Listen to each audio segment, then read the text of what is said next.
Hi, I'm Yvonne Harrison. I'm a resident here in Biloxi, and I came to today's gathering because I want this area to flourish. I think we have a lot of opportunity, a lot of good people here, and I want to know more of what I can do and how I can be a part of things. I moved here from Wisconsin, and so I wanted to learn about the racism going on here in Mississippi. I have concerns about the diversity of the area, the haves and the have-nots, and I wanted to be a part of a change. It was quite interesting. It was very interesting because I think the only way that we can close the divide is to listen. And I think this was a good mixture of talking and listening.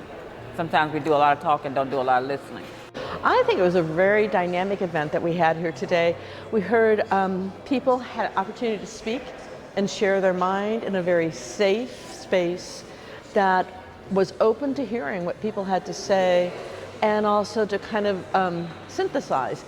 There was a logical progression of questions and a way to allow participation and be able to pull things together. So I appreciate that. It felt meaningful. You always hear this that, I'm not a racist. But when I moved down here, I realized I was from a world of white privilege. And I need to know my neighbors. I need to know the struggles of everyone in my community. And I wanted to be a part of that change. The church is probably one of the most segregated places in America. So I don't know if we are at that point where the church has any interests other than their immediate interests.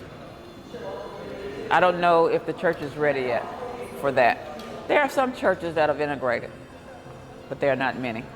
So Mission Mississippi, we're all about building and cultivating relationships, one relationship at a time. I mean, obviously we're a Christian nonprofit, so our heartbeat is trying to get the local church to think about relationships across racial lines in a real way. But we have a heart for Mississippi. We want to see all Mississippians learning how to navigate this divide, learning how to navigate these cultural divisions, ethnic divisions, political divisions, racial divisions in such a way that leads to a better Mississippi and it leads to a thriving Mississippi. I first probably think what the church needs to do is take an honest look filled with grace to be able to see the role that the church has played and continues to play in racism.